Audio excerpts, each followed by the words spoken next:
بسم الله الرحمن الرحيم. ازيكم عاملين ايه؟ فيديو جديد. فيديو النهارده هنتكلم عن جهازين، واحد نزل والتاني هينزل في خلال شهرين من انفينكس، ومقارنه بين احلى جهازين نزلوا مقارنه ال $300 او ال 15000 جنيه. وهنا مش لاغي غير انفينكس نوت 16 برو. وفي ناس بتقول لي 16 ولا 16 يا اسطى، ما تقلقش عليها في اللغه عشان انا بدرس انترناشونال، بس بتكلم باللغه العبريه والشعبيه اللي بتاعت زي واللي زيك، ما بعيشهاش عليك.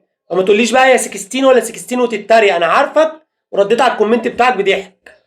ما علينا، صلوا على النبي. المقارنه بتاعت جهازين، مجد سيدك يا اسطى، خلينا راضي كل الاطراف. انا بحبكم في الله. مقارنه بتاعت اجهزه ب $300 نازله موجود دلوقتي 18000 جنيه بالظبط.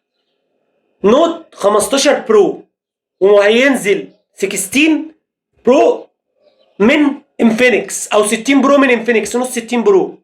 ودول احلى جهازين بيقدموا اعلى قيمه مقابل سعر ب 18000 جنيه. بيع وضيع. بس هل شاومي هيشد مع انفينكس؟ طب هل انا اشتري شاومي دلوقتي ولا استنى انفينكس؟ كل دي اجهزه بتدور في وسط مقارنه. لايك وفولو، صلي على النبي، هات لها الشاي بتاعك وتعالى معايا. طبعا خلينا نتكلم عن الجهاز الاولاني، شاومي نوت 15 برو. نازل تشتري الجهاز ده يسوى 18000 جنيه ولا لا؟ من وجهه نظر محمد مصطفى اللي بيقيم الاجهزه على اساس يسوى ولا لا. طبعا خلينا نفصل. الجهاز ده بيدي هايبريد 68 69 كي، ظهر بلاستيك بفريم بلاستيك بالسعر ده. معاك طبعا حمايه كورنينج جوريلا جلاس فيكتس 2 ممتاز. شاشه اموليد 120 هرتز، 1 بليون كلر، دولبي فيجن، اتش دي ار 10 فليكرنج، بيحمي هناك 4000 هرتز. ولا نص كلمه في الشاشه. عظمه العظمه. معاك طبعا حمايه كورنينج جوريلا جلاس 2 عظمه العظمه بالسعر ده. اول بقى تعالى بقى نتكلم بقى ايه على الواقعيه والخوازيق اللي هتطلع لك في الجهاز ده. سوفت وير اللي فيه لاج، 4 سنين تحديثات اندرويد، 5 سنين تحديثات امان، هايبر او اس 3 كلها مشاكل. شاومي النهارده حلوه بكره وحشه. انا سالك معاك، مش معاك النهارده حلو بكره حلو بعده حلو. مفيش حد بيديك ضمان على السوفت وير وبتقلب لوحدها، وده مش كلام، ده كلام كل الناس. الباجز واللاجز والتلزيق بتاع شاومي ما يستاهلش ان انا اغلي الاسعار وارفعها ل 18000 جنيه. سرعه النقل يو اف اس 2.2 مع معالج دايمنس 7400 الترا. معالج ال 7400 الترا ده بيلعب لك في الميت او كام؟ هو ال 6 جين 1. 6 جين 4 احسن منه. كاميرات، كاميرا 108 ميجا بكسل بتصور 4K بتاعت 4K مشي حالك، 20 ميجا بكسل اماميه 1080 مشي حالك. يو اف اس 2.2 مع المعالج ده يعني دايمنستي مع 2.2. خد بقى سرعه نقل وسرعه بقى بابجي 60 فريم، ولو حملت على الجهاز ده هيوقع فريماته معاك. المفروض الجهاز ده يلعب 90 فريم بابجي، بيلعب 60 بس وبينزل ال 60 كمان. تخيل بقى بكام؟ 18000 جنيه. اول لما نزل كان بكام؟ وبيقول لك روح هاته، ما كملش كام يوم، كملش يا اسطى لسه اسبوعين وراح نازل بتاع 1500 جنيه. بطاريه 6600 ملي امبير، شحن سريع 45 واط، وشحن عكسي 22.5 واط. الجهاز ده ينافس؟ بص تمام، الجهاز ده من الاخر 14500 جنيه، ساعتها ممكن اديله 10 من 10.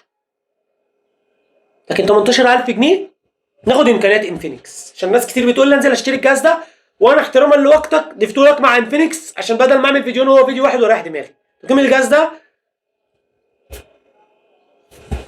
نتكلم بقى على انفينكس نوت 16 برو او 60 برو. يا عم مبسوط كده؟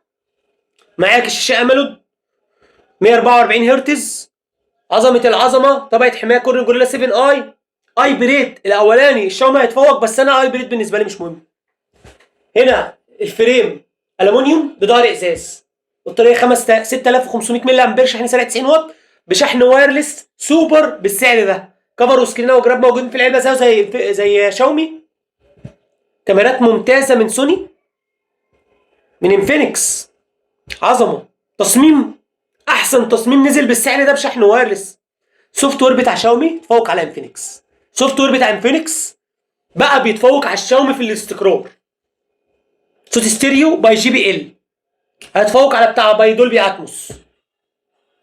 طريقه النقل 3.1. المعالج 7 اس جين 4 900,000 نقطه. انا من رايي ان انت تستنى انفينكس.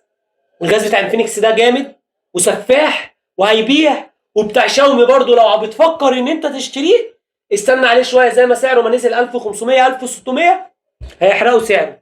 وما حرقوش سعره خليه موجود. هونر اكس 9 دي موجود. لو انا مستعجل وعايز تنزل تشتري دلوقتي هونر اكس 9 دي موجود. وهنا شاومي مش عارفه اللي هو ايه. انا خدت بقى طريق الشركات الرائده زي ايفون، عملت سوفت وير ممتاز، حاجات ممتاز، وانت مش عارفه تعمل سوفت وير ممتاز. مشاكل التصنيع عندك مشكله بعد البيع. ليه بقى اغلي الاسعار دلوقتي؟ اتضغط عليكي اسبوعين 1500 جنيه رخص باسعار الموبايل. انا رايي ان انت تستنى الجهاز الانفينكس ده.